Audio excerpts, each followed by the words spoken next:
but the truth behind that scream remained buried. A killer who hid in the shadows, a house shrouded in its own mysteries, and a secret that was always in plain sight, yet no one saw it. Tonight, every old wall, every silent corridor, and every locked door will bear witness to the truths only one person ever knew, but that person is no longer alive. The only question is, are you ready to face the truth? The carriage lurched violently over the uneven cobblestones, each jarring impact swallowed by the relentless wind that howled through the skeletal branches lining the road. Dead leaves, brittle and lifeless, danced in frenzied spirals before settling onto the damp earth, only to be disturbed again by the next cruel gust. A thick mist slithered through the countryside, curling around the wheels and hooves like ghostly tendrils, clinging to the air with an unnatural persistence. And beyond that mist, Briarwood Hall loomed, a silhouette of foreboding stillness against the ink-black sky, its ivy-choked stone walls heavy with the weight of time. The structure did not welcome, it endured, standing in defiance of years and whispers, a relic of a past that refused to rest. Its high, unlit windows peered down, dark and impenetrable, like a watchful presence that bore witness to things best left forgotten. Miss Agatha Marple's carriage rattled to a halt before the estate's towering iron gates, their rusted filigree twisted into a grotesque semblance of elegance. The horse, sensing something unseen, pawed at the ground, its breath curling in the cold air like smoke. Even before she stepped down, Miss Marple could feel it, the oppressive hush, the way the very air seemed to hesitate within these grounds. Silence had a weight, and here, it clung to her like a second skin. The butler emerged from the shadows, his posture stiff, his face unreadable, as if he had long since learned that to express anything within these walls was to invite something unwelcome. He did not bow, he did not greet her beyond the barest nod.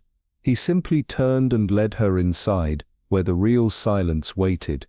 Crossing the threshold was like stepping into another world, one suspended in time, where every inch of space bore the echoes of things unsaid. The manor's air held a strange mix of scents, the aged musk of polished wood, the lingering traces of dried lavender, and something else, something faint, elusive, yet cloying, like the ghost of a perfume long since faded. The chandelier above gleamed, its light refracting across the grand foyer's marble floor, but there was no warmth in its glow. The rug beneath her feet was thick, muffling her steps, allowing the hush to remain undisturbed. A distant clock ticked in slow, deliberate beats, each second stretching longer than it should.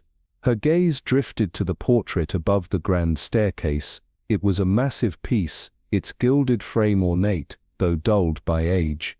The subjects were two young men, twins, their expressions composed, their attire impeccable.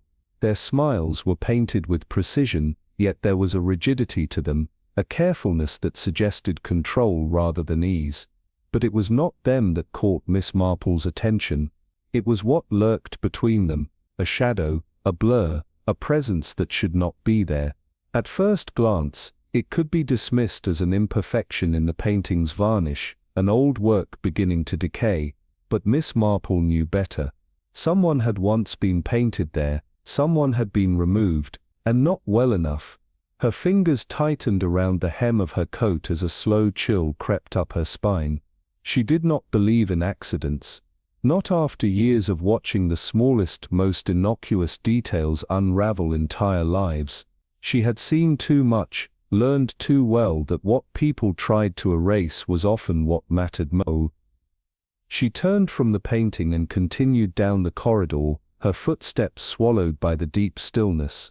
The hallway stretched ahead, impossibly long, lined with more portraits, more faces frozen in time, their painted eyes following her in eerie silence. The air pressed heavier here, the hush thick with expectancy. Then she saw it again, a second painting. The same brothers, but this time, their expressions were subtly altered, tenser, their posture more rigid. And there, looking at the frame's edge, barely perceptible beneath layers of paint, was the same shape. A hand, a face, a figure. Miss Marple exhaled slow breath, steady, measured. This was no trick of age.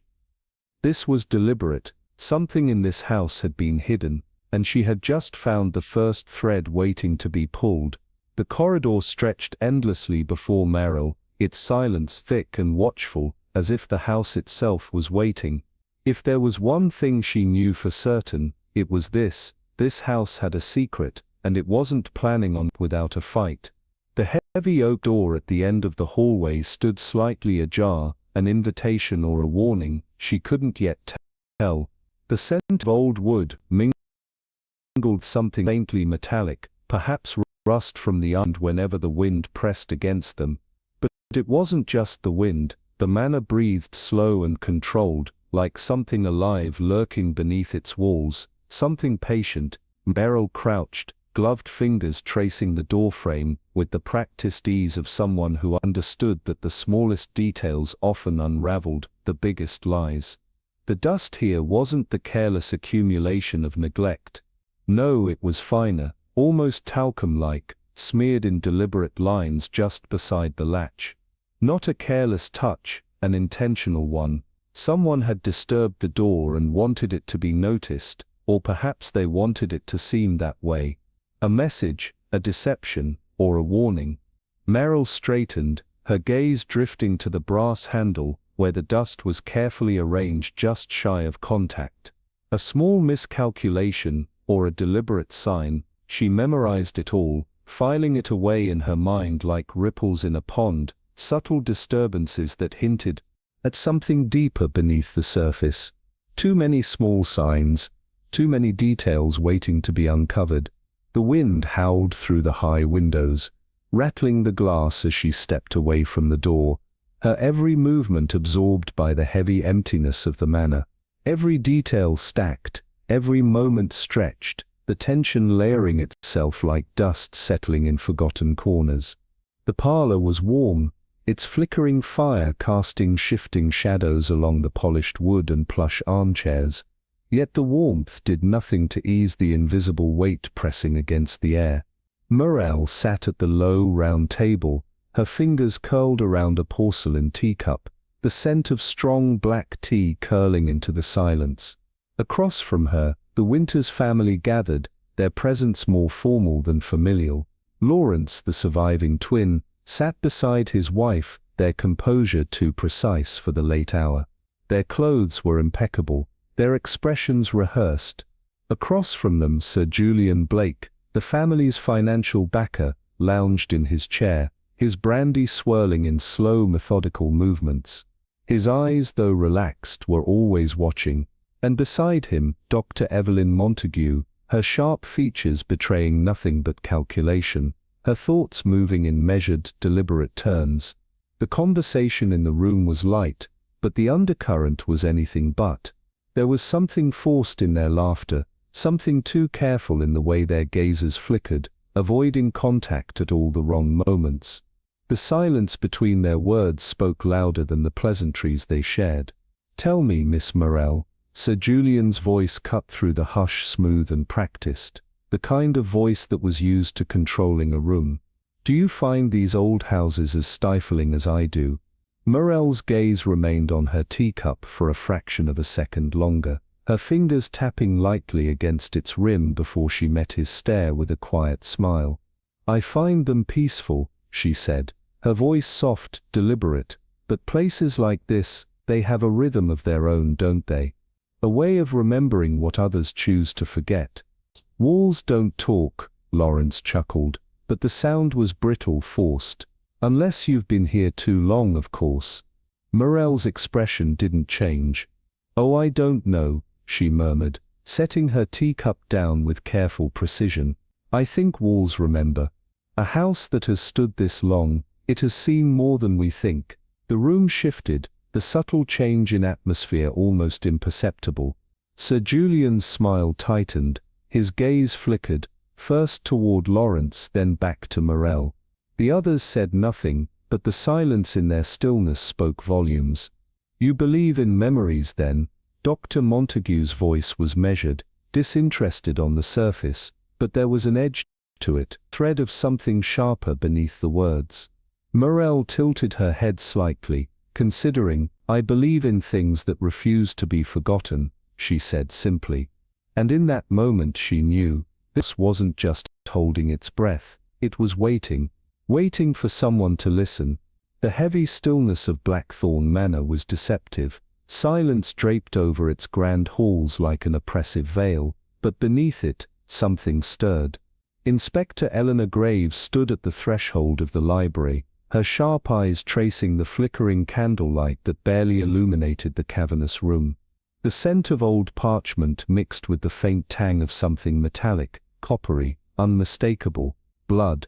The room had been left in perfect order, save for the body that slumped over the grand oak desk, its polished surface marred by a single glistening red stain.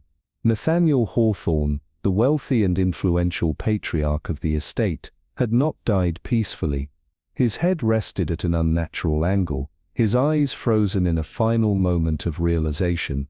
What had he seen before death claimed him? The most chilling detail, however, was the door. It remained bolted from the inside. There was no forced entry, no shattered window, and no signs of struggle, a perfect locked room mystery.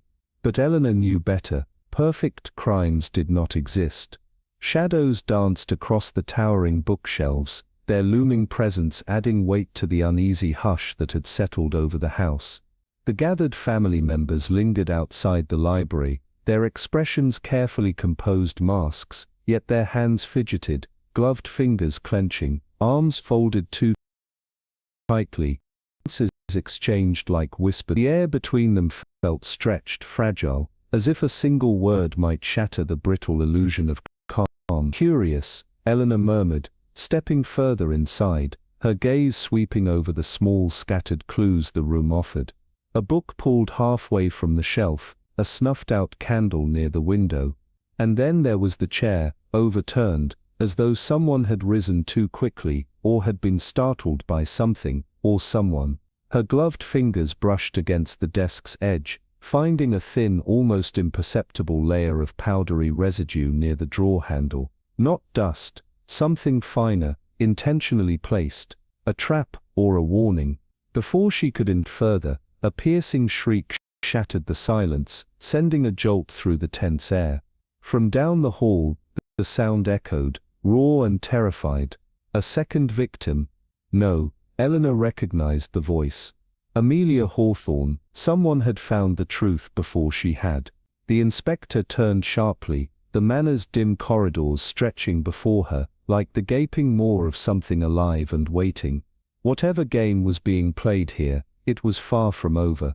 The house was holding its breath, and Eleanor intended to be the one to make it exhale.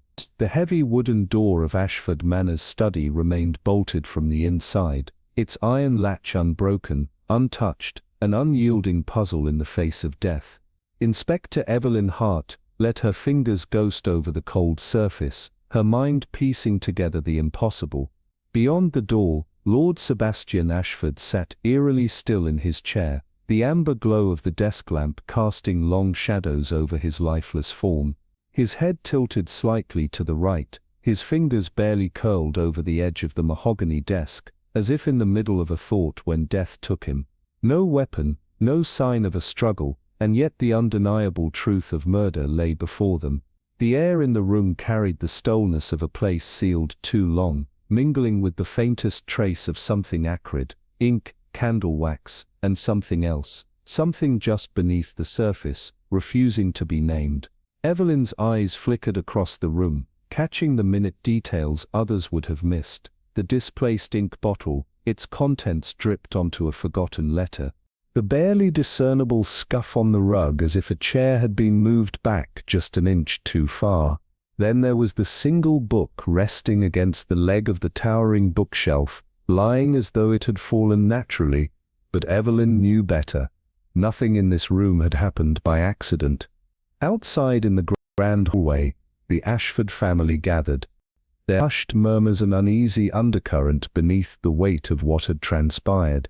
Lady Eleanor Ashford stood rigid, her hands clasped tightly before her, her expression a carefully composed mask of grief, or was it something else?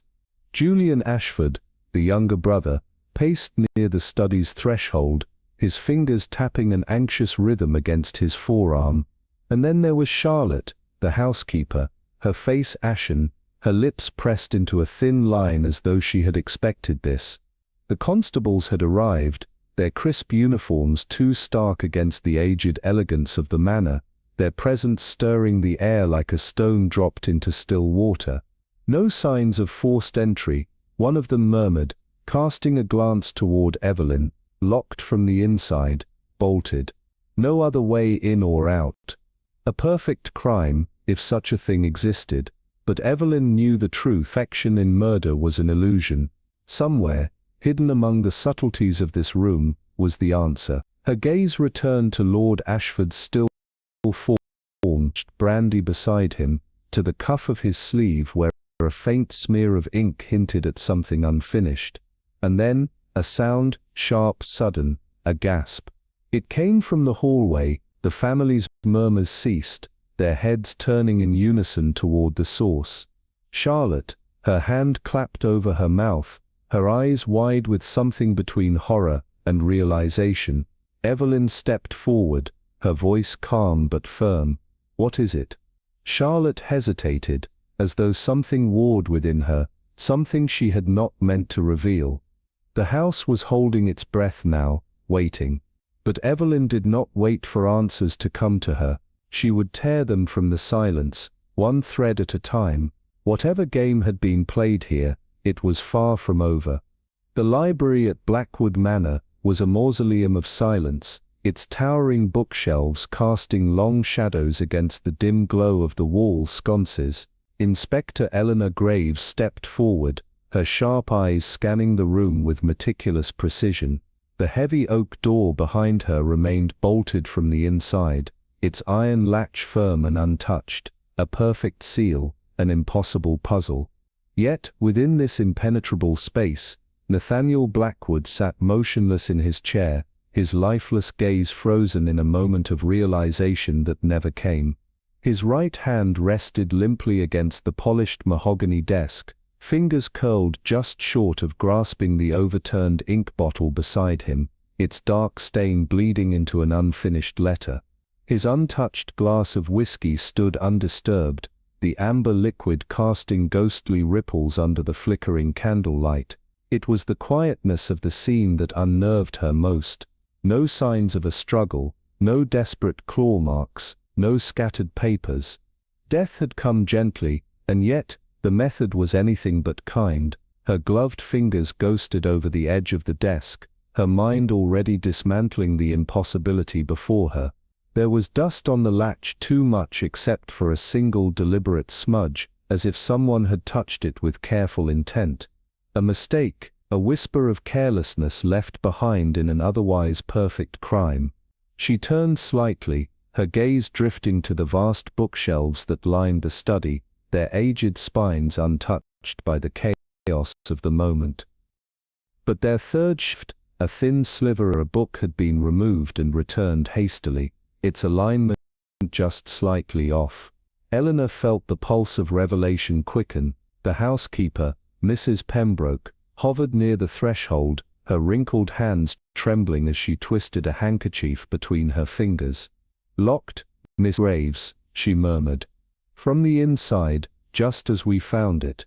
The hall beyond was alive with muted whispers. The Blackwood family gathered in uncertain dread. Theodore Blackwood, the heir with a face from stone, his blue eyes unreadable. Beatrice, Nathaniel's sister, her usual composure fractured beneath a mask of polite grief. And Henry Alden, the late Lord's business partner, his expression betraying the unease of a man who knew more than he let on. Eleanor turned back, letting the silence breathe. There was something unseen here, something that clung to the very air. She moved to the fire, the last embers smoldering in the grate, and there among the ashes, a fragment of parchment barely consumed by the flames.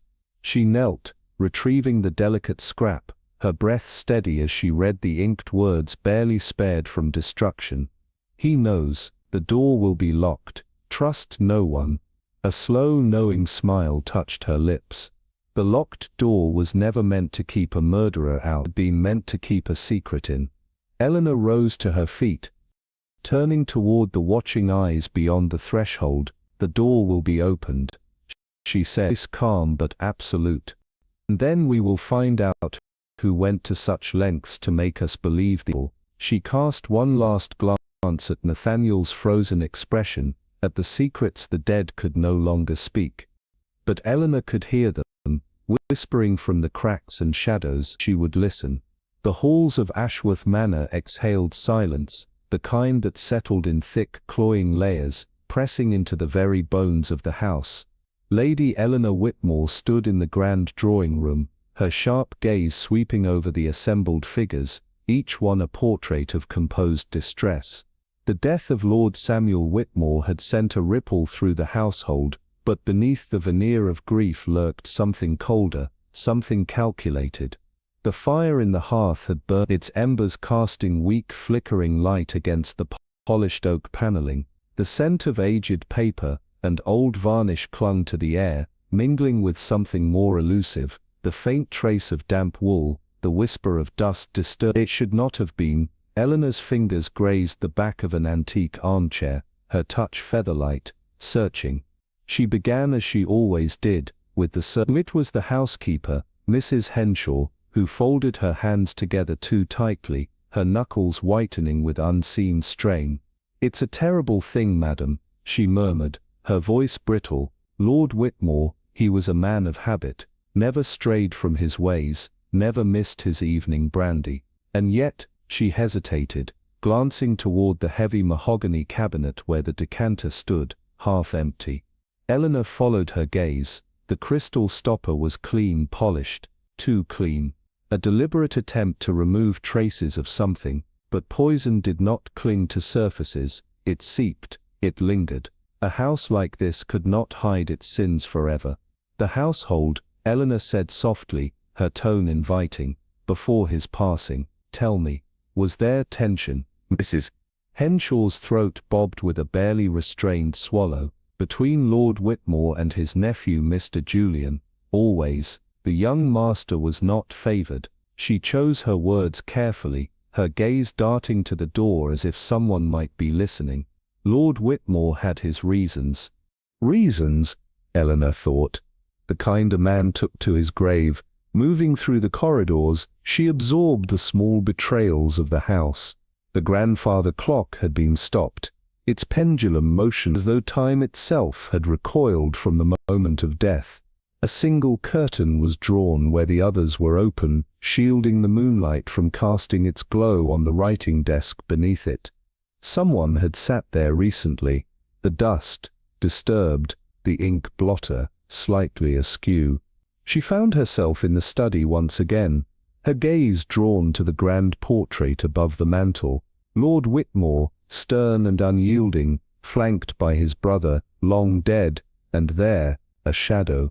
A space where someone else should have been. The paint was uneven, a subtle inconsistency in the otherwise masterful strokes. Eleanor stepped closer, her breath steady, her pulse thrumming with the quiet thrill of revelation. A third figure had once been there, now erased by time, or by intent. She traced the edge of the frame, her fingers finding the smallest groove, a place where a plaque had been removed. Someone had tried to erase a person from the Whitmore legacy. But why, and more importantly, who? Eleanor turned as the floorboard behind her creaked.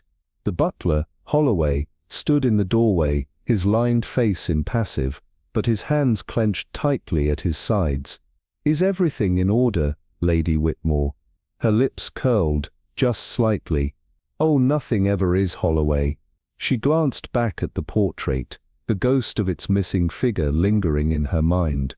But the truth has a way of revealing itself. In time.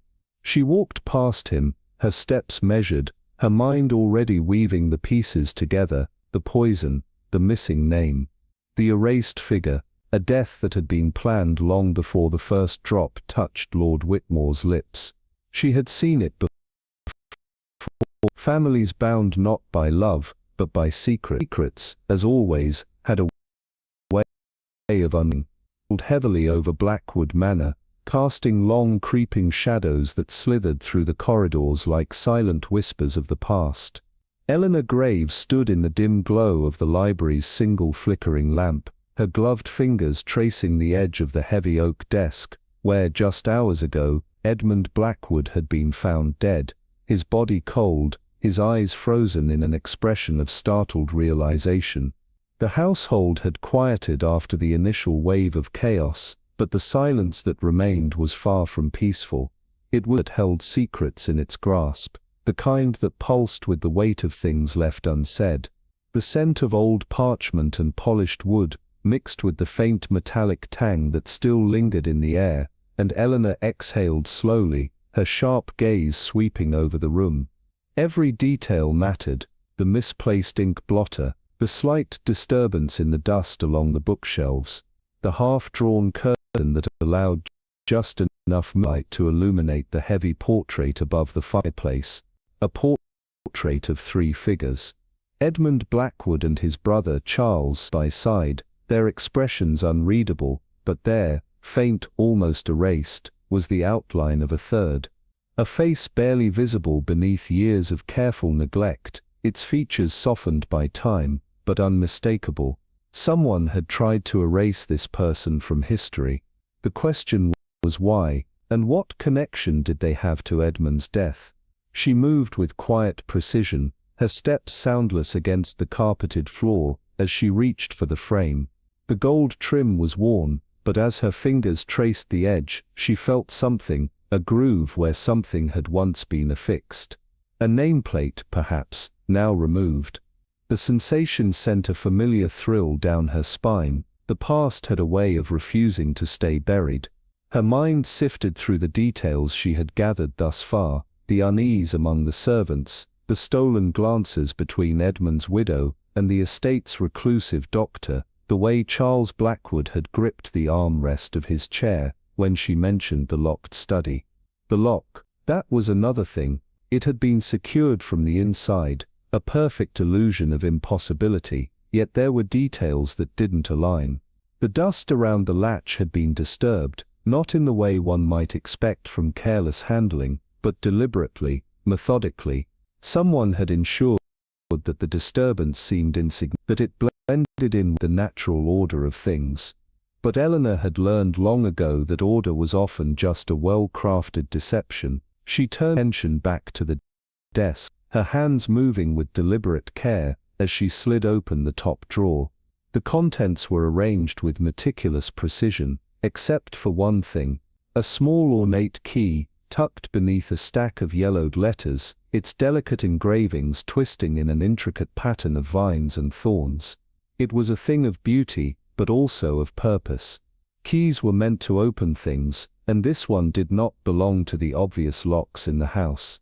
Eleanor turned it over in her palm, feeling the faint indentations where it had been handled many times before. Whatever it unlocked, it was something often used, yet hidden from plain sight. A secret compartment, a concealed passage. Her mind flickered with possibilities, each one painting a picture of a family steeped in deception. As she straightened, her ears caught the faintest creak beyond the library door, a sound so subtle that most would dismiss it, but not her. She had learned to recognize the weight of a hesitant step, the careful shifting of someone who did not want to be heard. She remained still, letting the silence stretch, waiting for the presence on the other side to make another move. And then, just as she had expected, the sound of retreating footsteps, soft, calculated, but unmistakable. Someone was watching her. She allowed herself a small smile, slipping the key into the concealed pocket of her coat. The game had begun in earnest now. There was something in Blackwood Manor that someone had gone to great lengths to hide, and Edmund Blackwood had died for it. But secrets, no matter how carefully guarded, had a way of surfacing in the end, and Eleanor Graves had never failed to bring them to light. The study smelled of age and silence, thick with the weight of things long unsaid, the walls heavy with the kind of history that did not welcome the prying eyes of strangers. The Blackwell estate was a place built on legacies, on the names that were remembered, and the ones that were buried beneath layers of dust and deceit. Evelyn Carter traced her fingers over the mahogany desk, her touch grazing the uneven surface where papers had once been hurriedly disturbed, shoved back into place without the careful order that characterized a house so meticulously preserved. A single drawer sat slightly ajar, as if someone had hesitated in closing it completely, leaving behind a whisper of their presence. She glanced toward the door, listening. The house had its own voice, the slow groan of wood settling under its own weight, the distant rattle of a loose window pane in the upper floors. But beyond that, there was a silence that carried its own warning. She was alone in the room, but she knew better than to trust the illusion of solitude. With a quiet breath, she pulled the drawer open. Inside, a jumble of documents lay in disarray, ledgers, estate records, forgotten letters that time had yellowed but had not erased. At first, nothing seemed out of place. A collection of financial records, correspondences between past family members, the usual traces of a household that had endured for generations. But as her fingers skimmed through the layers, her eyes caught something that didn't belong, a birth record. It was old, the paper thin and brittle with age, the ink fading yet unmistakable. The name was there, Alexander Blackwell. A chill prickled at the nape of her neck. She had read every family record available, combed through the history of the Blackwells in preparation for this case. There had been no mention of an Alexander, there had only been two sons, Elias and Reginald. But here, in the brittle folds of an old ledger, a third, a name carefully omitted from the family's legacy, erased with a precision that suggested not mere forgetfulness, but intent. The missing Blackwell, the ghost in the house. Why? She turned the document over, searching for any additional notations, any explanation for why this name had been buried so deeply that not even the whispers of the estate's oldest servants had carried it forward. Nothing. Just the silent condemnation of a name struck from history. But then, a crease along the edge of the page caught her eye, a faint, deliberate fold, as though the paper had once been hidden within something smaller. A compartment, perhaps? A book with a false cover? She ran her fingers along the desk's underside, pressing lightly, feeling for anything that yielded. A soft click. The sound was nearly imperceptible, but she had been listening for it.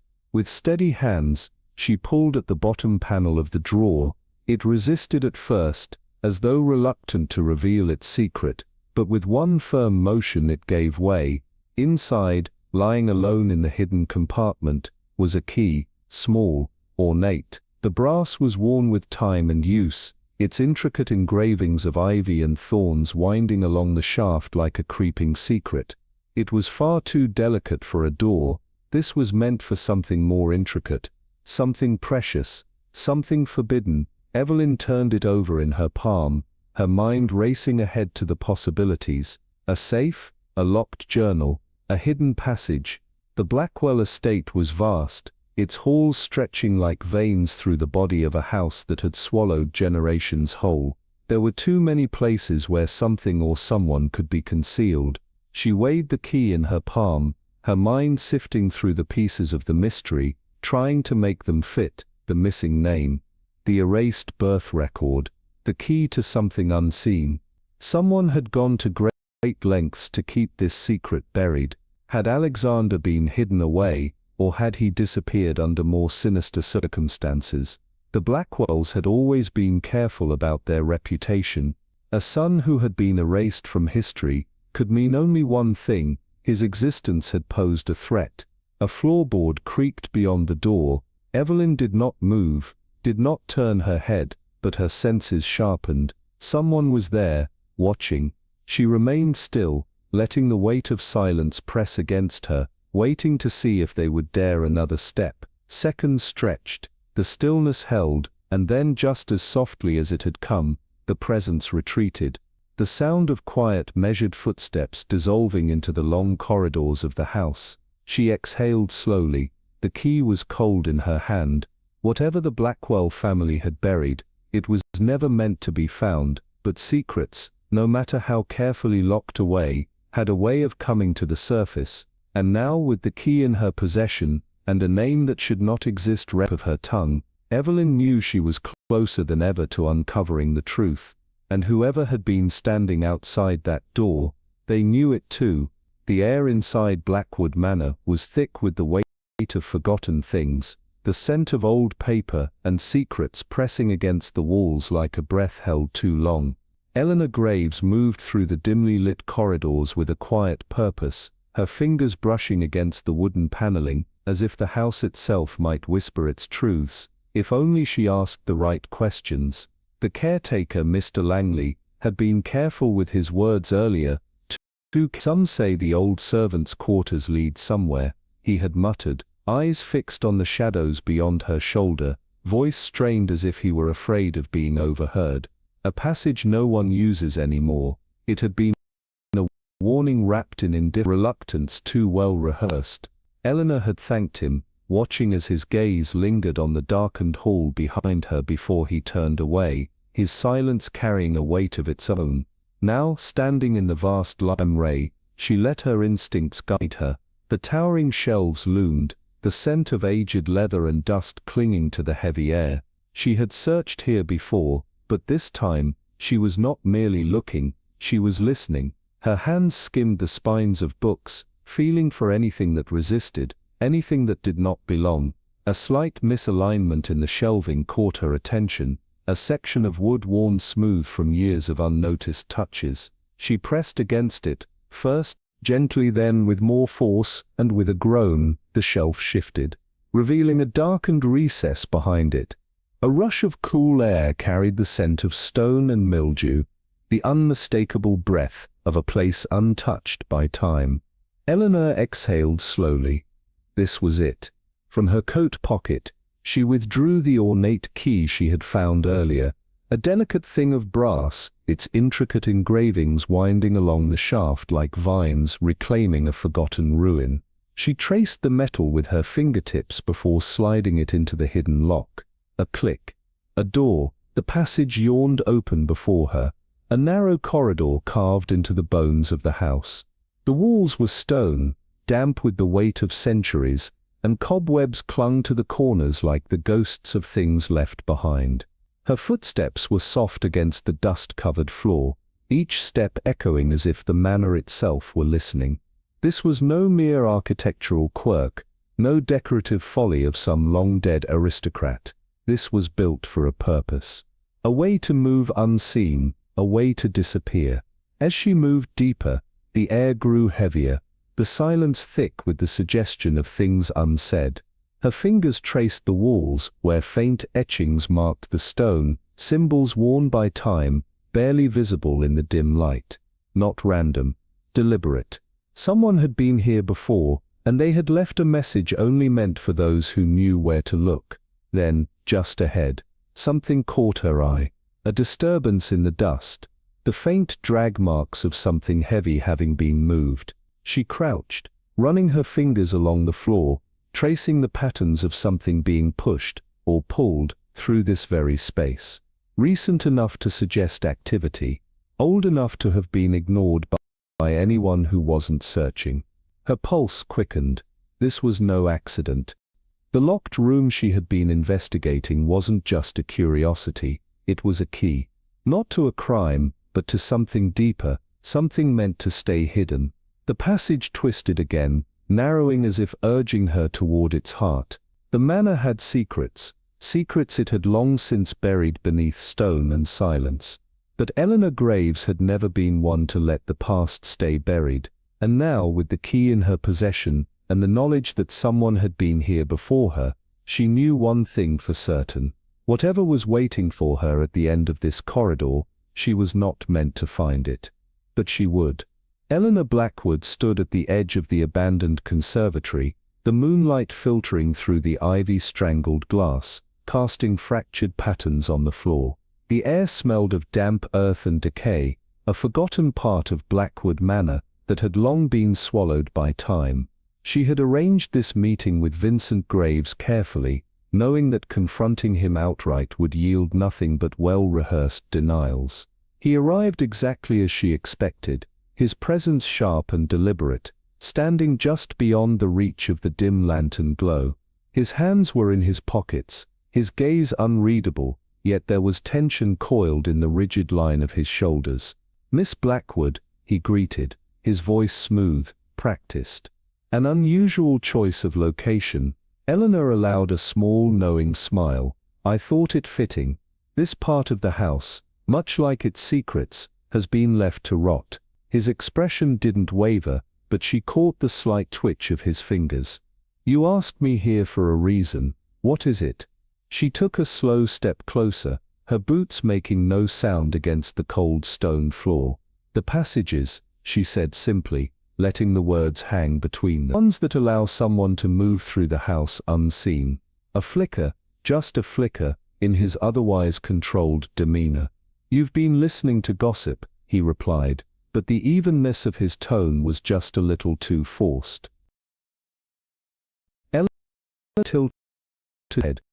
"Study a cat stud out. Knew I'd find them eventually," she continued, her voice soft, almost coaxing, "and you knew the locked door was only a diversion. The real secret is the house itself, isn't it?" Vincent exhaled slowly, as if weighing his options. "You're chasing ghosts, Miss Blackwood," he said at last. "This house is old, the walls whisper, the servants talk. That doesn't make every rumor true." She took another step forward, the flickering lantern casting long shadows between them. "Perhaps. But then how do you explain the worn markings on the stone, the hidden latches, the way the air shifts behind the bookshelves?" She let the silence press between them. "Or the fact that someone has been using those passages?" His jaw tightened. "You're mistaken."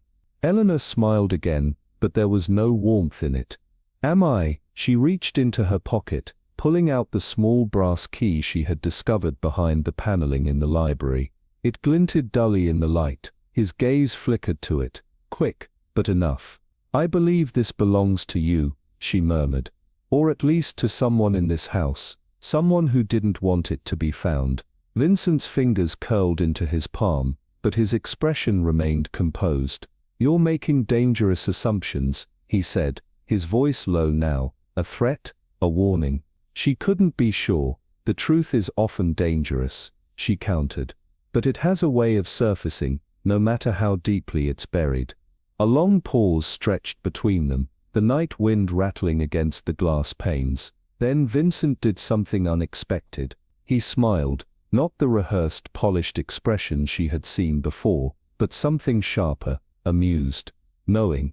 "Be careful where you dig, Miss Blackwood," he said, his voice almost a whisper. "You may not like what you find." He turned on his heel, disappearing into the shadows of the manor, before she could say another word. Eleanor stood still, the key cool against her palm. For the first time since she had begun unraveling this mystery, she felt the weight of something unseen pressing against her. Not fear, not yet, but the certainty that the house wasn't just holding secrets. It was watching, and whatever it was hiding, she wasn't meant to find. The study smelled of aged paper and secrets, the weight of time pressing against its thick wooden walls as Helena Dawn laid out the evidence before her. A faded photograph, its edges curled with age, captured a shadow in the background, a presence almost erased, but not quite. A brass key, its ornate design, suggesting a purpose long forgotten, glinted under the dim light of the oil lamp. And then there was the dust, disturbed on the latch of the bookshelf, a door meant to be hidden, now betrayed by the hands that had used it. The house, with all its grandeur, had whispered to her, its secrets bleeding through the walls in murmurs only she had bothered to hear. Somewhere in these rooms, the truth had been waiting, buried beneath years of silence, and now it was clawing its way to the surface. She had arranged the meeting carefully, ensuring there would be no interruptions, no prying ears. The moment Vincent Wren arrived, Helena noticed everything, the precise way he carried himself, the controlled pace of his footsteps, the flicker of hesitation just before he crossed the threshold. He did not sit. Instead he hovered near the fireplace, one hand resting lightly on the mantel, his expression carefully blank. A seasoned liar, then, but even the best of them had cracks. "Miss Dawn," he greeted, voice smooth, practiced. "This is unexpected." Helena allowed a slow smile. "Is it?" She gestured to the items spread across the desk, her fingers lightly tapping the edge of the photograph. "I thought you'd find this familiar." His gaze flickered downward, lingering on the key for just a fraction too long before he forced himself to meet her eyes. "You've been busy. I prefer thorough." She leaned back, studying him the way one might examine a puzzle with a missing piece. "Tell me, Vincent, how long did you think you could keep it buried?" A muscle twitched in his jaw. "I don't know what you're talking about." "The passages," she said softly, her voice almost a whisper, as if speaking the words aloud might summon the ghosts that haunted this house. "The ones that let someone move unseen, the ones that lead to rooms that shouldn't exist." He exhaled, slow and measured, but his fingers curled slightly against the wood. "You're mistaken. No." She reached into her pocket, drawing out a folded letter, the ink smudged, the words faint, but clear enough. "This is from the last person who tried to uncover the truth about this house. You recognize the name, don't you?" His expression did not change, but the air in the room shifted, thickened. "You don't know what you're getting yourself into. That's where you're wrong," she murmured. "I know exactly what I'm stepping into. The question is, how far are you willing to go to stop me?" Silence stretched between them, heavy, charged. The fire flickered, casting shifting shadows across Vincent's face, his features unreadable. And then, after a long measured pause, he smiled. A slow, knowing smile that sent a chill crawling down her spine. "Some doors," he said quietly, "are locked for a reason." He turned, walking toward the door with the kind of unhurried ease that only came from someone who believed they were still in control. But Helena knew better. She watched him disappear down the dimly lit corridor, the weight of his unspoken warning lingering long after he was gone. Slowly, deliberately, she turned back to the desk, her fingers brushing over the cold metal of the key. The truth wasn't just buried in these walls, it was waiting, watching. And she was about to unearth it. That night, Helena barely slept. The wind howled against the windows, rattling the glass as though the house itself was resisting her presence. Somewhere in the corridors beyond her room, a floorboard creaked, a slow, deliberate sound, as if someone were standing just beyond the door. She held her breath, waiting. The silence stretched impossibly long before the noise faded, swallowed by the oppressive stillness of the house. A warning. By morning, her resolve was sharper than ever. The pieces had aligned, the final connections made. She had spent the early hours poring over maps, old blueprints of the estate she had managed to acquire. The passage wasn't just a hidden corridor, it was a network, twisting through the walls like veins, connecting rooms that should never have had access to each other. And then she had found it.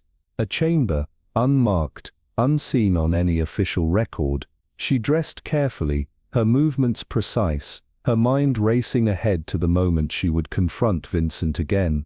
The drawing room was as grand as ever, its rich dark paneling absorbing the morning light, giving the space an unnatural weight. The family was already gathered, Sir Julian Blake by the mantel, his usual air of confidence tinged with something more guarded. Dr. Evelyn Montague, ever composed, though the subtle tremor in her fingers betrayed her unease, and Vincent of course seated near the window, the golden light catching the sharp angles of his face.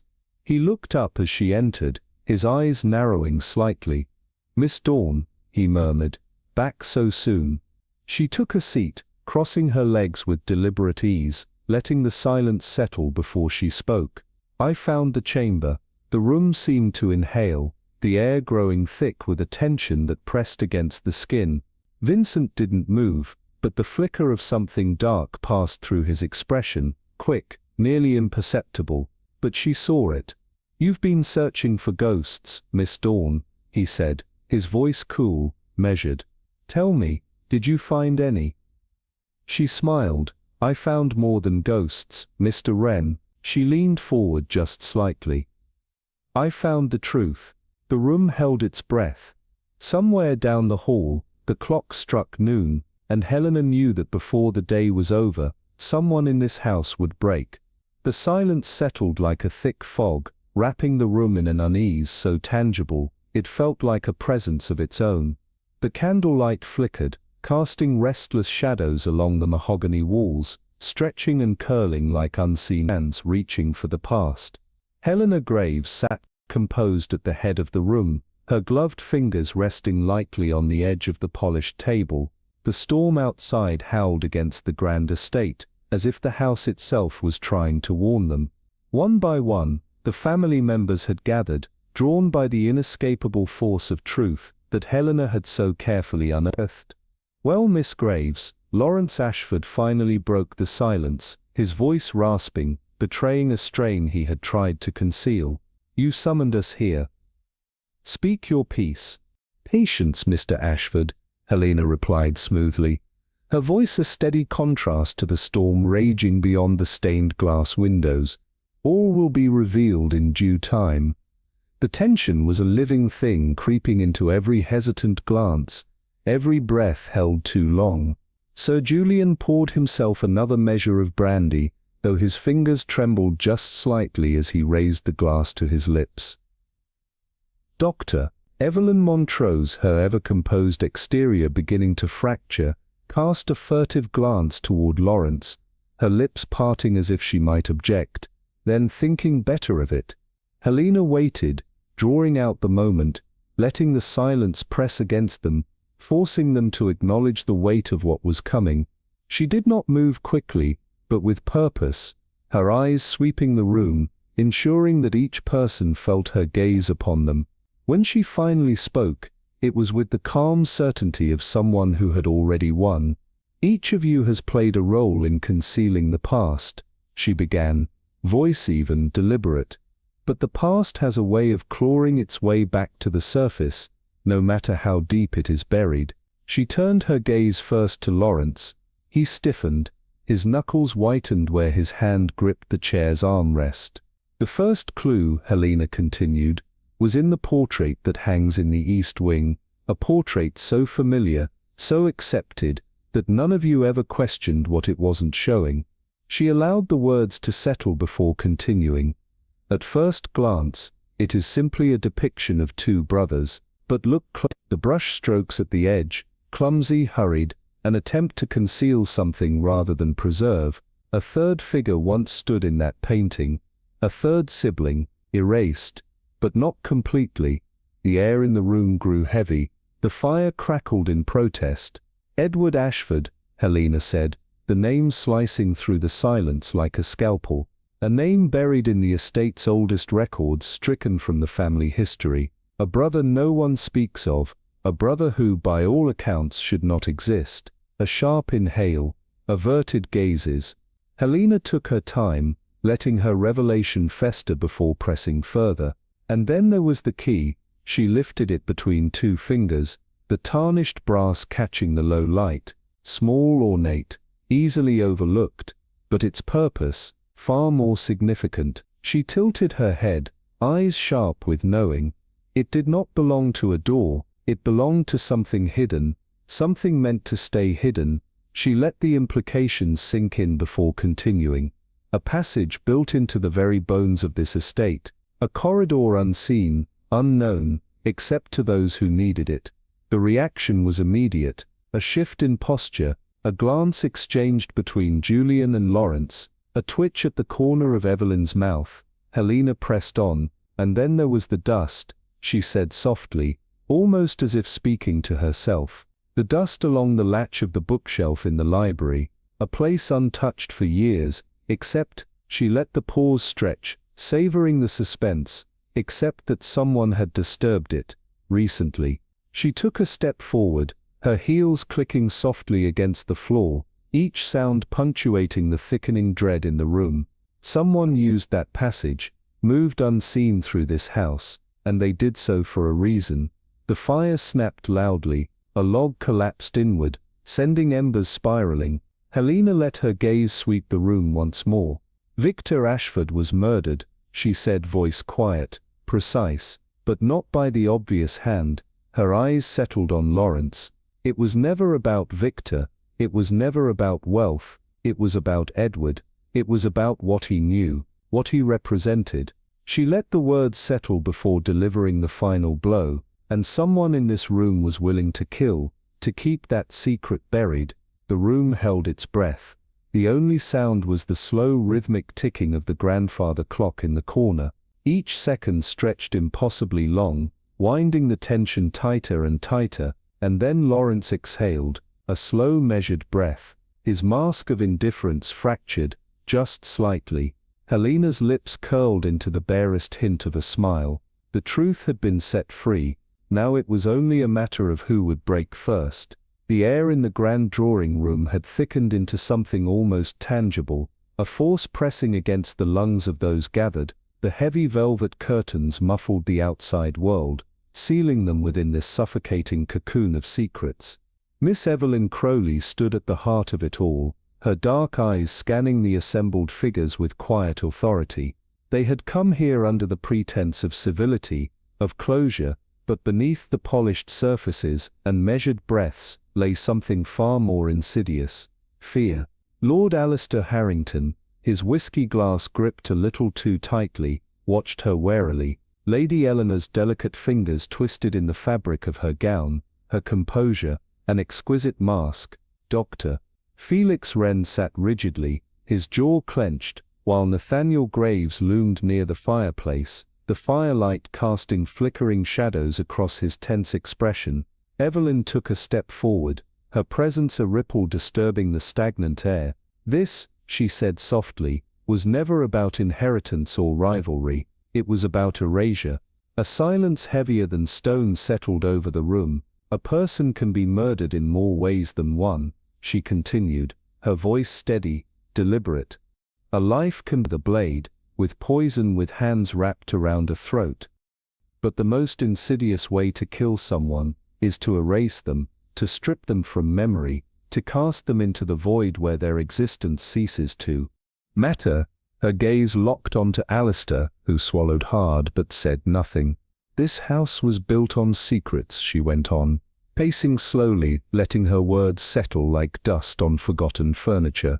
And one secret above all has remained buried beneath the weight of decades. The true heir, the one who was never meant to return. A sharp intake of breath from Eleanor. A muscle in Nathaniel's jaw twitched. Felix's hands curled into fists. Evelyn allowed the tension to build, to stretch taut like a wire. Then she turned her attention to the grand portrait above the fireplace. It depicted two brothers, the late Lord Harrington and his younger sibling, but Evelyn had seen what others had overlooked. The faintest outline, the whisper of another figure that had been painted over, concealed.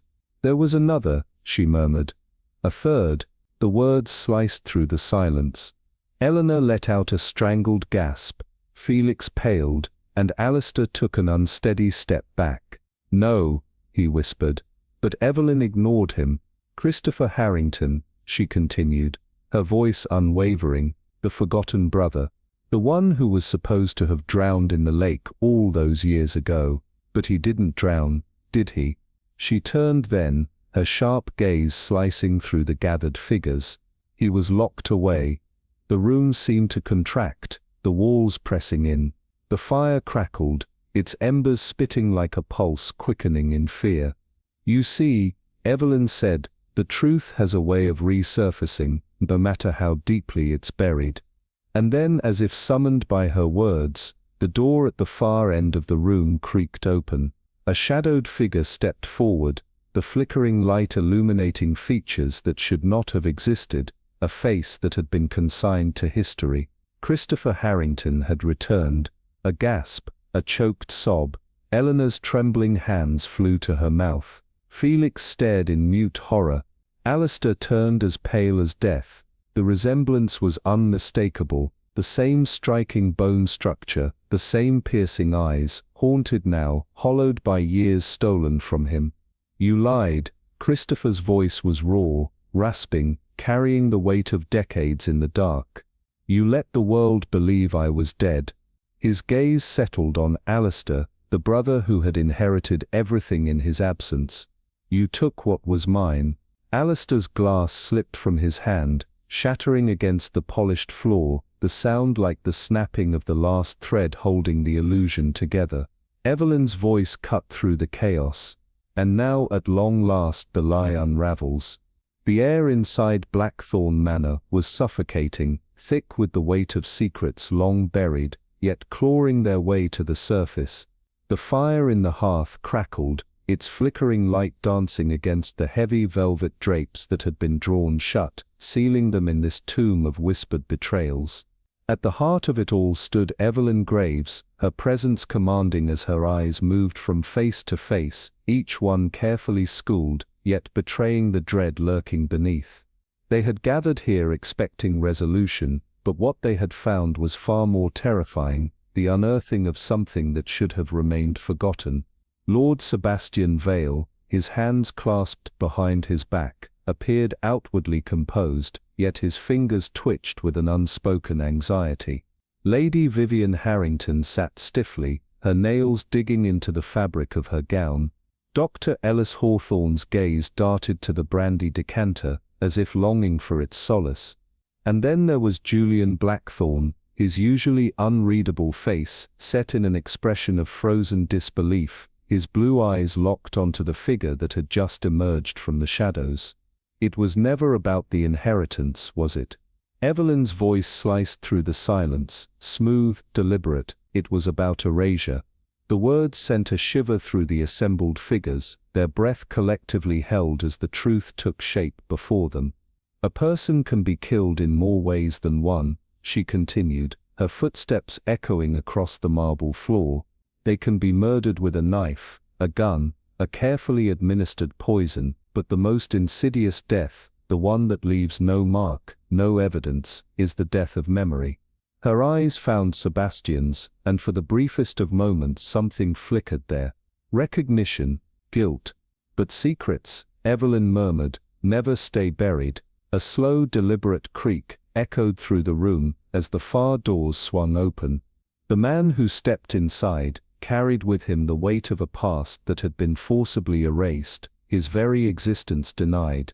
The resemblance was unmistakable, Sebastian's jawline, Julian's piercing eyes, Vivian's delicate bone structure. He was a ghost, resurrected.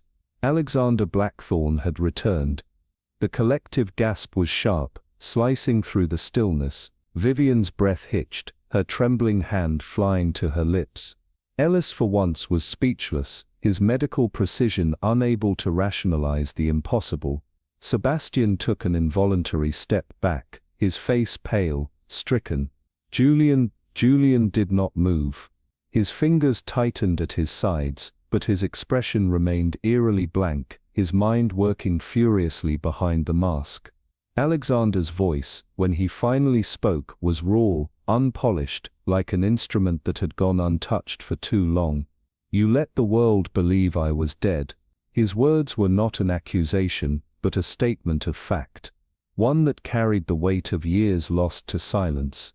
His gaze landed on Sebastian, on Julian, before sweeping over them all. You built your lives upon the foundation of my absence. Evelyn let the silence settle, watching, waiting. But the truth, she whispered, has a way of clawing its way to the surface. Julian finally exhaled, the tension in his frame shifting into something else, something unreadable. Why now? His voice was quieter than expected, lacking its usual sharp edge. After all these years, why come back? Alexander tilted his head, a wry, bitter smile curling his lips. Because I was never going to stay buried. His voice darkened, and because someone had to pay. His eyes locked onto Sebastian, who stiffened. The fire crackled. Outside, the wind howled against the walls of Blackthorn Manor. The lie had unraveled, and now the reckoning would begin. The flickering chandelier cast trembling shadows upon the faces gathered in the dimly lit parlor of Ashford Manor, where the air crackled with tension, thick with the scent of old books, and something else, something metallic, like the ghost of spilled blood. At the heart of it all stood Detective Eleanor Graves, her keen eyes narrowing as she observed the man before her. Graham Ashford, the brother long thought to have been lost to tragedy, now revealed as the architect of a crime that had upended their lives. "You never wanted justice." Eleanor's voice was a blade slicing through the silence, her steady gaze pinning Graham in place. "You wanted to rewrite the past." Graham exhaled sharply, his fingers curling into fists as he stood at the center of the room, every eye on him, their expressions a mix of horror and reluctant understanding. He had hidden in the margins of their lives, erased by time and deception, until tonight, until he chose to step forward and force them all to remember. "You think it was easy?" His voice was jagged, raw with resentment, "to be cast aside, to be nothing but a whisper in the halls, while you all lived the life that was meant to be mine." His eyes flickered toward Sebastian, his elder brother, who stood by the fireplace, his jaw clenched, his hands trembling at his sides. "You never looked for me. None of you did. You let the world believe I was dead, because it was convenient." Eleanor tilted her head slightly, her mind piecing together the puzzle with surgical precision. "So you created the perfect crime," she murmured, more to herself than to him. "You exploited the hidden passage beneath the old study, the one only you would have remembered. You laced Robert's brandy with digitalis, just enough to weaken his heart, make his death seem natural. And then, when the moment was right, you locked the door from within before slipping out through the passage, leaving no trace." She let the words settle, watching as Graham's breath hitched. "You knew the servants would hear the thud of his body hitting the floor. You knew the family would find him exactly as you planned. A glass of brandy in his hand, a tragic accident, a story neatly packaged." She took a slow step forward, the polished floorboards groaning beneath her weight. "But the dust on the passage latch betrayed you. The hidden world you thought belonged only to you. It remembered." The room held its breath. Graham's shoulders sagged for a fraction of a second, his carefully constructed facade beginning to crack. But then his jaw tightened, his defiance rekindled. "And what would you have done?" His voice was quiet, bitter. "If you had been forgotten, if your name had been struck from the ledgers, your face absent from the family portraits, your existence denied by those who should have loved you." His gaze flicked once more to Sebastian, who remained silent, frozen in a moment that stretched unbearably. Eleanor didn't flinch. "I wouldn't have murdered my own blood to reclaim my place." Graham let out a sharp, bitter laugh. "Then you don't understand, detective. This was never about reclaiming my place." He turned to Sebastian fully now, his eyes glinting with something deeper than rage, something more dangerous. "It was about ensuring you never forgot what you did." A cold hush descended upon the room. "But you underestimated one thing," Eleanor said, her voice almost gentle now. "The truth always finds a way to breathe." Graham's lips parted as if to retort, but then the sound of boots against the marble announced the arrival of the constable, stepping forward from the doorway, waiting. For a long moment, Graham stood utterly still. Then, without a word, he straightened his back, squared his shoulders, and let them take him. As they led him away, the room exhaled, the weight of years of deception lifting, but not entirely. The scars would remain. And as Eleanor watched the door close behind the lost Ashford brother, she knew that the ghosts of this house were not finished whispering yet. The great hall of Ravenshade Manor stood in eerie silence, the weight of its secrets pressing down on those who remained. The air, once thick with tension, now carried the ghostly echoes of a confession that had shattered the very foundations of a family built on deceit. The fire in the hearth had burned low, casting flickering shadows that danced across the opulent furnishings, distorting the figures of those left behind, witnesses to the undoing of a man who had fought to reclaim a place he had been denied.